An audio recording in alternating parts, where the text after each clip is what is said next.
If you haven't had therapy, you sound like you've had it. Oh, girl, I've been in therapy for a decade. Because you've got, you know that. You've got the tools. I was like, I'm hearing those words, and those are the words of someone. Yeah, anybody that's referencing a toolbox has been to therapy.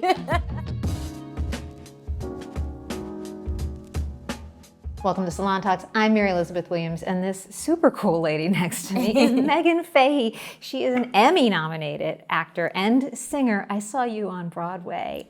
You did not? Years ago Really? in Next to Normal. I did. No way. I did back in the day. Oh my gosh. Yeah. So I love meeting people who even have heard of that show. It's a great show. Yeah, I love it. It's beautiful, and I know you got the so pipes. Special. Yeah. Oh, thanks. You also know her from The Bold Type, The Perfect Couple, White Lotus Season 2, oh my God. But now she's in a twisty, exciting, so fun new thriller. It's called Drop. Hi, Meghann. Hi. Okay, let's talk about this movie. Okay. Let's talk about your character, Violet. What drew you to this incredibly weird, fun, dark, surprising story? Oh man, so many things. The first one was really, I loved the script because I felt like it moved really, really quickly and I never guessed who the perpetrator was. So that's two really good signs.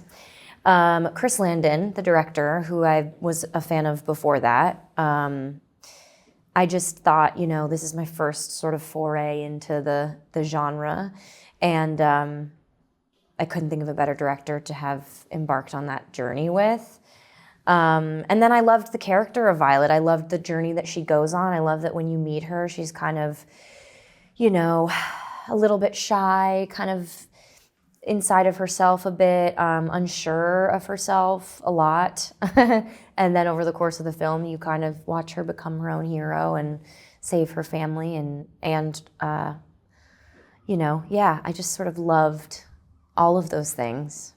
This is a big role for you, and you're getting such great attention for it. People are saying this is your breakthrough, which must be funny to hear after being in this business this long. But to be the first one on the call sheet, to be the one who is in almost every scene, you come from ensembles. You've done a lot of ensemble work. What is different? How do you prepare to do something where it's like, it's you, it's a camera on you all the time, and you've got to be on your game all the time? Yeah. To be honest with you, I didn't really do anything particular in preparation for it. I think my style is a little bit more go with the flow. It suits me better to sort of take things as they come. And I didn't have any expectation really around that because it was also new to me. And I think that really served me in the end. Yeah, again, like Chris Landon was such an incredible leader to me. Like he was so communicative. He knew exactly what he wanted and why and how to tell me, which sounds trite because it's like you're a director, so that's what a director does. But he did it so well. He really painted a picture for me because, when you watch the film, like Violet is in her phone a lot. And on the day when I was filming, I didn't have any of the graphics that the audience sees. I didn't have the security cam footage or and any of that really. So I was using my imagination a lot, but he was really great at keeping me at the right level.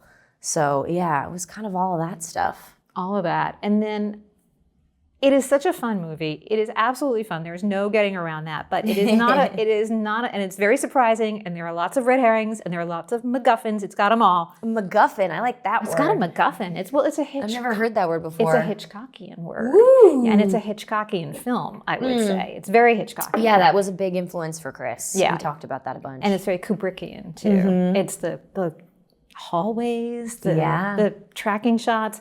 But it's also, in all of that, it's also about a very serious topic. And that is not a spoiler because you find that out right at the beginning. Right. You were playing a survivor of domestic violence. Yeah. That's a delicate thing to do. How do you do that when you know you are playing someone that a lot of people are going to be looking at and seeing themselves in? Yeah. Well, there were a few factors to it. I think the first and foremost, the way that it was handled in the script felt really right to me. And, secondly, Chris and I spoke a lot about it before filming. We wanted to be really sort of intentional with it, and we had a lot of conversations. And there were people in that circle who are also survivors, who were hugely important in those conversations. And so we just kept our ears and our hearts open. And that was sort of how we approached it at the beginning. But it's a pretty brutal opening sequence for sure. Yeah, well, that's one of the brutal ones. Yeah, there's a lot. We open brutal. Yeah. And then we go through a lot of different this, like I said, you've been at this a long time. This is not your first rodeo. It's a different kind of, now you're at a different level with this one. Yeah. But you've been acting a long time, you've been performing a long time. But you came to this kind of, I think, circuitously, right? You started singing when you were 8. Yeah. You were a really shy kid, I've heard, very anxious. Mm-hmm. How did becoming a performer, getting up on stage, does that help you, that anxiety? Does it help the shyness, or does it just kind of push you out of your comfort zone a little bit? I'm curious about, for people who are shy or say they're shy and then do what you do. Yeah, it's tricky. And I think a lot of people who do things in the industry struggle with that. And I still do. I think it's a combination of a bunch of things. It's some of what you said, and also just personal growth, like I'm a lot better now at sort of rationalizing facts and reminding myself of what those things are, and that kind of helps me not get ahead of myself and have a super emotional reaction to a thing. But I still get nervous all the time. I mean, I did Jimmy Kimmel a couple nights ago, and I had been on the show before, and he's wonderful, but I always get so anxious before something like that. So it hasn't gone away completely, but I have better tools now, I think, to deal with it. And I think in terms of performing, it's sort of like the cure to that in a way. If I'm in a situation where I'm on set or something, it's a lot less scary than if I'm on stage. I think that's innately a lot more challenging. But yeah, I think I've just sort of worked on developing better skills to kind of keep myself from talking myself into a place of neurosis. Well, if you haven't had therapy, you sound like you've had it. Oh, girl, I've been in therapy for a decade. Because you've got the tools. I was like, I'm hearing those words, and those are the words of someone. Yeah, anybody that's referencing a toolbox has been to therapy. Like that's someone who's been to therapy and actually learned from it, which is the part that a lot of people don't get. They're like, oh, now I actually have to apply it. Well, I'm really fascinated by it. And before I got into this, I thought maybe I would go to school and study psychology and become a therapist. So for me, it's like, it's fascinating to me. On top of it being something that I, use as a tool. There's that word again. In my own life, it's something that I'm like really interested in learning about too, just like as a sort of, so. And now you get to play a therapist in this movie. Yeah, I know, that was cool. That must be really cool. Yeah. Right? Did you feel like I've been preparing for this my whole life? Honestly, in the scene where I'm talking to one of my patients in the film, I really was thinking, how would my therapist say this to me?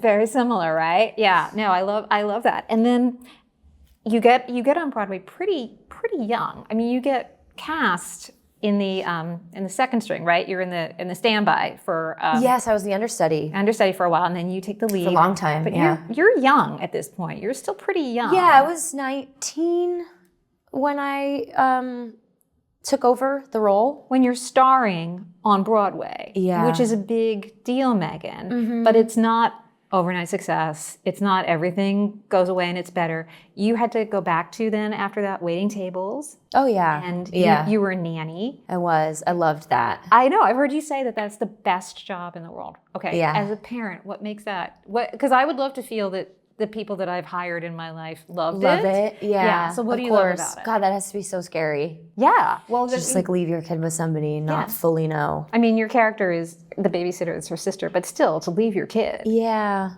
I mean, I grew up with kids. My grandmother ran a daycare out of her house, and then my mom did too before my mom went back to college, so that she could stay home with my brother and I when we were little.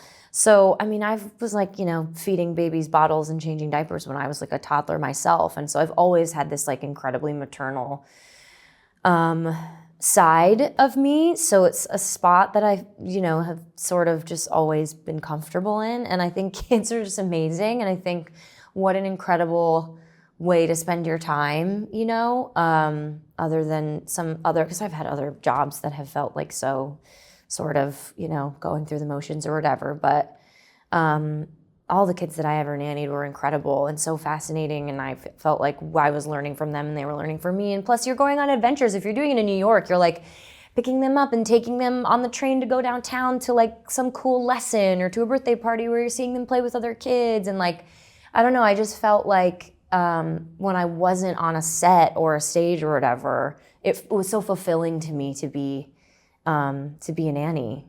And then did you then transfer that skill set to acting with a 5-year-old in this movie where you get to be... Yeah, for sure. Because you two seem to have this loving relationship. Yeah. It's very believable. Yeah, Jacob is so sweet. It was his first movie ever, and he was so brave and so good. Because there's so many kind of scary things that his sweet little character has to go through over the course of the film. So...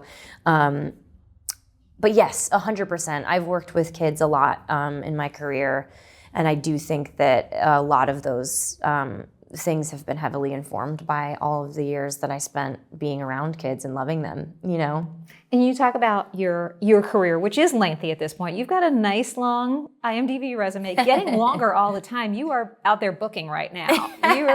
You are really busy. Some of the things that you have worked with some of the absolute all-time greats. You played the younger version of Betty White. I know. In an early movie. I know. You've worked with Nicole Kidman. You are working now with Julianne Moore. You both came up from soaps, which I love. Yes, I know. I love that too. Which is a dying breeding ground for talent. When you're working with these actresses or you're around them who have this gravitas and have this long career that I imagine anyone in your shoes would want to have, playing all these different characters, what's the wisdom that you've gleaned from them about how to do it, how to endure, and how to survive in a tough industry? I think for me, it's all about sort of just like being an observer of, the way that they carry themselves. Like you mentioned Julianne, and she's, I just recently worked with her, and so she really sticks out in my mind because I was so impressed with her ability to kind of like move through her day and the way that she interacted with the crew and the other cast, and with such grace and such, obviously talent. But to me, like that's the most sort of impressive thing that someone can do in their career. I care so deeply about like the way that people are treated on set. And so anytime I see an older woman who is doing that and is not afraid to say what they want and what doesn't work for them, but is always respectful about that. I mean, it's like, to me, that's chef's kiss, because everybody's had experiences where they've witnessed somebody, whether it's in the industry or not, who doesn't exhibit that kind of leadership. So I'm just kind of trying to sponge all that up. Okay, you get to be a wise elder, though, for the people who are just coming out of season 3 of White Lotus now. You are the veteran. Like everyone's still looking at them. What would be your advice to the people who are coming off White Lotus now? The downside. I don't even think I could give them any advice. I ran into Patrick Schwarzenegger earlier today, and he was telling me that he just got back from Australia and they were in Thailand, and they've had like all these different premieres. We just had one. We didn't even go to Italy. So I think like they're on a each season seems to be like its own next level up. But I really can't think of a downside. I heard you say that towards the end. There really wasn't one for me. It was just a through and through kind of incredible experience. So yeah, I'm sort of in awe of the evolution of the show itself. It's really cool as a fan to sort of see that happening, and I just think everybody who was on season 3 was incredible. I know, and now it's monoculture. Yes, it's like one of those rare lightning in a bottle exactly things where everybody is really and I feel like everybody on it gets that and understands that, and so there's this sort of incredible appreciation that kind of permeates the set, and I think it fosters like really beautiful relationships between the actors who have shared that experience together, because it is so singular and so rare, you know? That's very cool. It's hard not to think about that while you're doing it. Yeah, that's really, really cool. You've got a bunch of other stuff going on too. We talked a little bit. You've got, it's called Sirens with Julianne Moore. Yeah. And it sounds amazing, coming out in May. You've also got, you did a movie recently that we're still waiting to see in wide release with Josh O'Connor. That is Rebuilding. That is kind of more, couldn't be more timely, right? Yeah. I want to ask you a little bit about that and about what that story looks like to you now in the aftermath of the LA fires. You know, it definitely hit a lot different. When we premiered at Sundance, it was, you know, right in the thick of all of it. And it definitely packed a super, super emotional punch. I think it's, you know, when you're filming something like that, you think you know, sort of the feeling of it, and you know, you do think about people who have been affected in that way, but I certainly personally had never been so closely affected, and my loved ones have never been so closely affected by something as tragic as what happened in LA. So you could sort of feel it in the room as the movie was playing out, like this sort of weight. But I think it's sort of perfect timing in a sense, because the film is so hopeful, and the film is so much about community and how the community that we build in the places that we live is actually what makes anywhere a home. And I definitely hope that everyone in LA is feeling that too. I feel like they are. I mean, I feel like that was something that really came out of that. Like this really intense sense of community was the vibe that I kind of got. And I love that idea. Yeah. All right. Well, I can't wait to see the movie. It's really, really lovely. Max Walker-Silverman, who wrote it and directed it, is a really, really special creator. He's just so, I think he might be the most genuine person I've come into contact with. He's so sincere and loving and gentle and smart, and he doesn't put anything on screen that's not entirely the truth. And I respect him so much for it. So yeah, it was something I loved. And of course, Josh is incredible and such a lovely human. So it was great. Okay, you're doing a lot of cool stuff right now. I know, what the hell? What the hell? Maybe, lucky me. Well, maybe you're good at what you do, Meghann. I think that might be a possibility. I want to ask you one more thing, because I read an interview with you where you said that your director, Christopher Landon, didn't think that you were doing a good enough job with stabbing when you first were doing it. And I want to know, not that I condone any sort of real world violence. Of course. No, let's just say that. But if one were to fake stab someone, what is the secret? What is the key to doing a really, really credible looking stabbing? The thing that I sort of learned is that it's not a singular motion with the hand. It's full body. Okay. So that's how I had to learn how to sell it, because at first I was just kind of going in and doing it, and it, you know, that's just not how I guess it would be. So yeah, I think it's a full sort of body movement, and everything else has to support, you know, your shoulders and your other arm have to sort of support the movement that you're making with that. Yeah, it was incredible to kind of learn all of those sort of things that never occurred to me, because obviously we've all seen stuff like that on TV and in films and stuff, and they make it look so easy that you think it is. You know, they make stabbing look easy, but actually, and they make hanging from a tablecloth out a window look easy, and that's acting. It was not easy. That looks like it was really hard. Well, you did an amazing job with all of it. The movie is so fun, but also so moving in so many ways. It really is it's a beautiful, thrilling film, which is pretty cool. Meghann, thank you so much. And the movie's called Drop, and it's fantastic. Congratulations. Thank you. Thank you for watching Salon Talks. If you had a good time, why not subscribe right over here so you can get more conversations with your favorite artists, actors, directors, writers, comedians, musicians, politicians, everybody you love, and I love too. And while you're here, why not watch another video right now?